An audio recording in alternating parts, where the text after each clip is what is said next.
Oi, eu sou a Júlia Brenda da Info3 e vou apresentar esse trabalho com a Elis Clarissa sobre o início da colonização do Brasil. Oi, meu nome é Elis Clarissa e eu sou da turma da Info3 e vou estar apresentando um trabalho junto com a Júlia Brenda sobre o início da colonização no Brasil. O início da colonização no Brasil.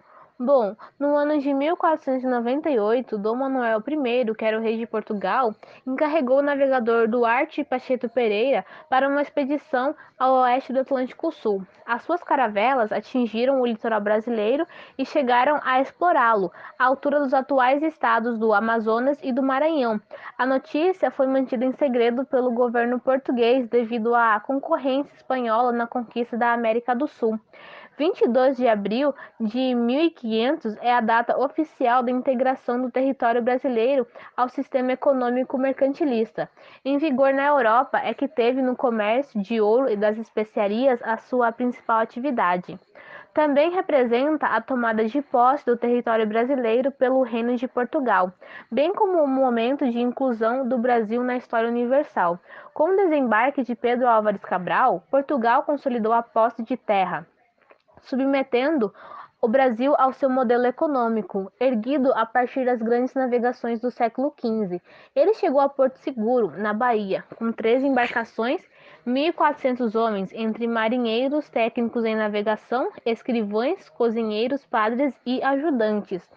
Os primeiros 30 anos de colonização resumiram-se na instalação de feitorias no litoral brasileiro e as únicas atividades se limitavam a realizar a extração do pau-brasil, a árvore valiosa pela resina vermelha em sua madeira que era útil no tingimento de tecidos nas regiões litorâneas do país.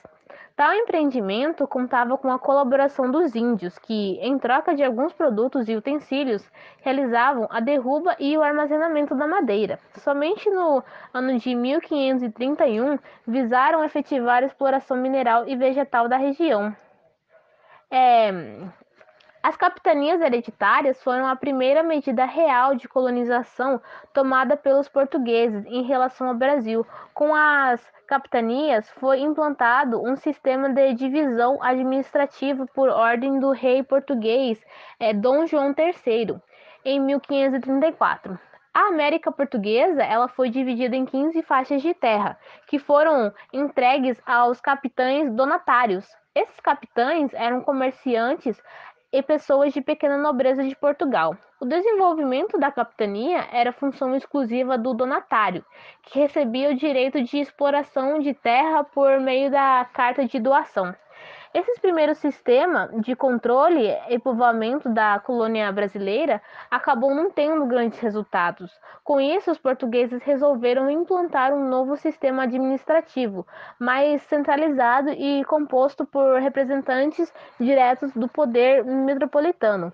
Foi daí que surgiu o chamado governo geral. Um governador nomeado pelo rei deveria tomar medidas em favor da criação de vilas, a exploração econômica das terras e o combate aos piratas e contrabandistas. A crise do comércio de especiarias e ameaças de invasão por parte de piratas ingleses e franceses fizeram com que Portugal investisse definitivamente na posse e na exploração do Brasil.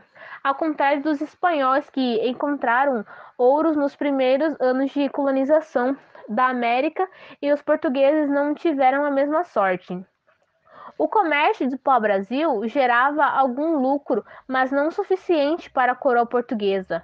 Os colonizadores tentaram aproximar-se dos índios para que estes se tornassem seus aliados e logo depois para poder escravizá-los. Com a chegada dos portugueses ao chamado Novo Mundo, logo tiveram seus primeiros contatos com os indígenas denominados pelos portugueses de selvagens. No início, os portugueses realizaram escambo com os povos indígenas, trocando espelhos, apitos, colares e chocalhos que não tinham valor comercial para os portugueses, mas chamavam a atenção dos nativos. Em troca, os nativos deveriam cortar as árvores de pau-brasil e carregar os troncos até as caravelas portuguesas. A crise do comércio de especiarias e a ameaça de invasão por parte de piratas ingleses e franceses fizeram com que Portugal investisse definitivamente na posse e na exploração do Brasil. Ao contrário dos espanhóis, que encontraram ouro nos primeiros anos de colonização da América, os portugueses não tiveram a mesma sorte. Então, focaram no comércio do pau-brasil, que gerava lucro, mas não o suficiente para a coroa portuguesa. Os colonizadores tentaram aproximar-se dos índios para que esses se tornassem seus aliados e logo depois os escravizaram. Os portugueses usaram a violência contra os indígenas para tomar as terras, chegavam a matar os nativos e até mesmo transmitir doenças, como a gripe, tuberculose e a sífilis, para dizimar tribos e tomar as terras. Mesmo com a resistência dos indígenas, as lanças não conseguiram vencer das armas. Esse comportamento violento seguiu-se por séculos, resultando no pequeno número de indígenas de hoje. A colonização também se desenvolveu graças à ação dos missionários da Ordem de Jesus. Os padres jesuítas vinham para o Brasil com o objetivo de catequizar e civilizar as populações nativas, e por meio de sua ação, acabavam dando uma justificativa religiosa à presença dos portugueses em terras distantes.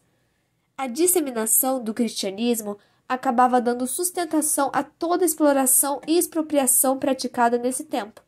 O padre José de Anchieta aprendeu a língua tupi-guarani e foi o primeiro a fazer um dicionário sobre ela. Ele se utilizava de poesias e apresentações teatrais para evangelizar os índios. O objetivo dessa colonização era civilizar, explorar, povoar, conquistar e dominar os territórios indígenas. A consequência desse comportamento violento é o pequeno número de indígenas que há hoje. Com essa domesticação, os colonizadores extraíram as riquezas como pau-brasil e ouro e cultivaram a cana-de-açúcar para que fossem usados para desenvolver Portugal.